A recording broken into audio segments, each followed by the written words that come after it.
I plan to do an extended video on Megan Basham's blockbuster book, Shepherds for Sale. But this morning, what I want to do is something really actually more focused on a specific area. And for the record, I should say I've had my own challenges with what's called Big Eva, certainly in parachurch and even church ministries. But I'm going to address that later. And I imagine that in reading Megan's book, I'm going to find things that I go, yes, I agree with that. Not sure about that. I think this is her interpretation, and I wouldn't agree with that. What's been striking is to see that the overwhelming response to the book has either been a hard support implicitly for everything that she's saying and interpretations, both a statement of facts and then obviously interpretations based on that, or almost a disdain, like I'm not going to read it, she's almost crazy, etc. I find that really an interesting dynamic that's a broken dynamic, that it's like either fully gusto, like, oh, this is awesome, or no, this is the worst thing ever, even though I maybe haven't even read the thing. So again, I really am going to address that at length later on. What I want to do now is focus on something that some people are saying is nitpicky. In fact, she's used that word, Megan's used that word more than once in interviews that I've seen. Some of it is, I grant, probably is nitpicky, like when she accidentally used 1 year for something that should have been 10, that sort of thing. Other things I'm not so sure, and that'll be, again, the review once I give a really thorough look at the book. But what I want to focus on is what I don't think is nitpicky, but someone has already told me that this is nitpicky of me, even though it's valid. And that is the use of ad hominems or even mockery. Megan on a Twitter account called Gavin a homeboy, which was kind of a derisive slight to him. Seems totally inappropriate. And honestly, for people like me, and I think there's maybe a silent majority of people like me that are kind of in the middle, so to speak, that go, let me just hear the arguments, muster the arguments, and let me hear the arguments, and let's steer clear of the purple prose and the pungent stuff. We don't need that. And then also on Megan's account, Twitter account, she posted approvingly a videotape of a guy saying that this evangelical soap opera was going to be a whole lot of fun, and he said it with great gusto. And I'm thinking, like, no, this is not a fun thing. This is a necessary thing. A lot of good may come from it, but to use the idea of a soap opera and follow it up with this is a lot of fun, I think again sullies the message that the important message that it seems like Megan's trying to get across. Again, one that I find I'm going to assume that there's going to be a mixed bag for me. But again, what I want to focus on is this whole idea of nitpicky. And I want to say that little things matter.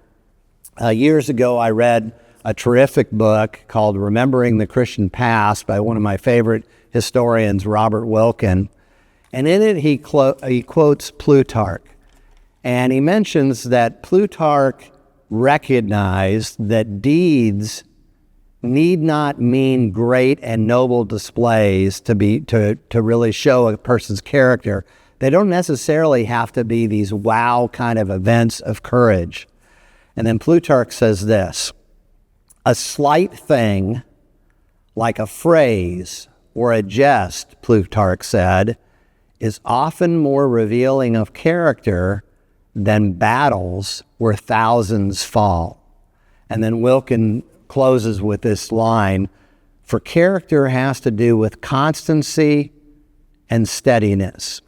Now, I want to mention something that seems like a little thing, the kind of thing that Plutarch's talking about that displays character.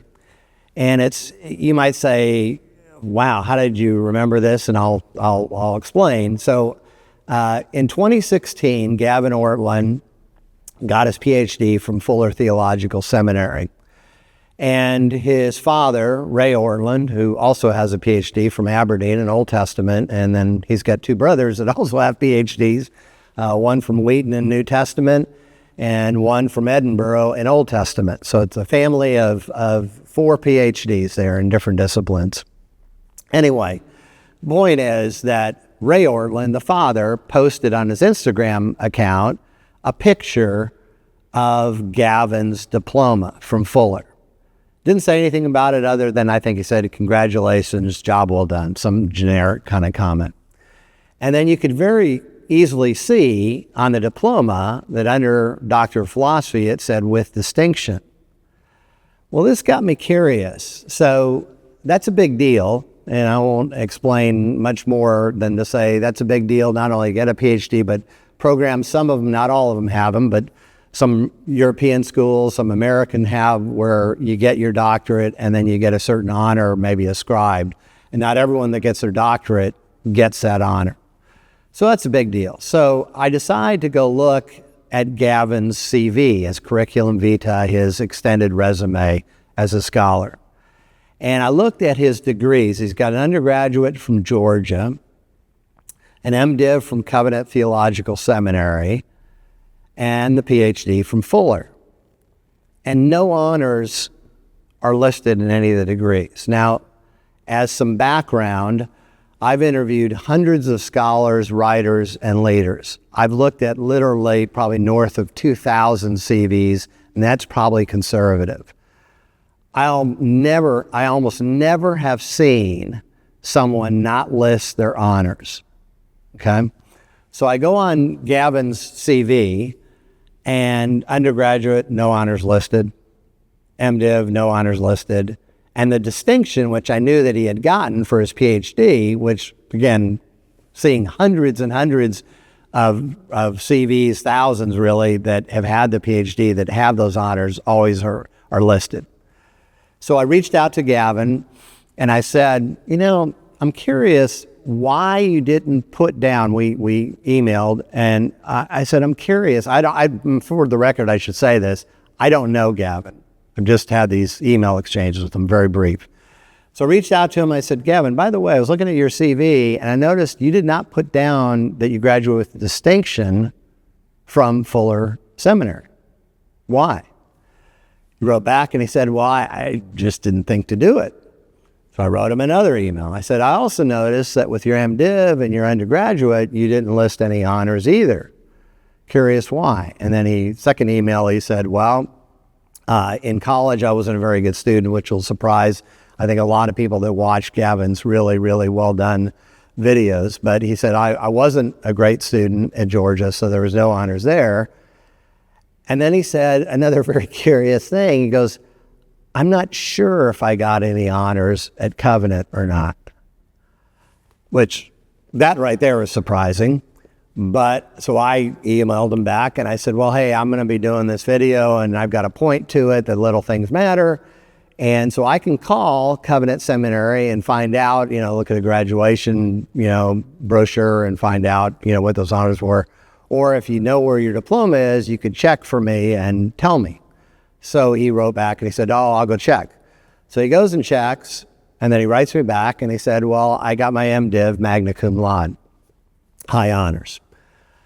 So here's a guy that now some are vilifying in all kinds of ways, motives and all sorts of things, and we'll get into that maybe later in the other video because I want to extend that to others as well and just really focus not so much on the personalities, but the actual arguments. But for this part, I really want to say, okay, so here's a guy that is doing something that almost no scholar I know does with a resume, not even listing those kinds of honors. So it should give us a sense of well, maybe there really is a humility and a desire to serve Christ that shows itself in that kind of just almost lackadaisical, you could say, attitude about these kind of academic honors. And I think to Plutarch's thing again, that not necessarily in the great battles do you see someone's character, but sometimes, as he said, in what someone just said. Or we would say in the modern context, when employers will take out a prospective employee, and they'll maybe pay attention to how that prospective employee looks at and addresses, or maybe doesn't even look at or even acknowledge the wait staff, and is either, on one hand, very, kind of treating them in a demeaning way, like they're there to serve them and that's all they're there for, or treat them like a human being. So little things matter, and Jesus obviously talked about this, that if we're faithful in a little thing, in Luke 16, we'll be faithful in much. If we're unrighteous in little things, we'll be unrighteous in much. So again, what I want to say is there's no need, if someone has a significant argument, and I think Megan may have some very significant arguments, there's no need to have to traffic in ad hominems and mockery and all this sort of thing, epithets, and no need for that. I realize there's people that love that kind of stuff and think it's fun, as this one guy said, and think it's great fun and it's nice soap opera. I don't think it's fun. I think there's a lot of people that don't think it's fun or a great time. And frankly, I think there's a lot of people like me that do not find that an argument that or something that bolsters their argument. I think we look at it, it's a distraction. So again, I want to say little things really do matter. These little comments, these little tweets and stuff, they really do matter.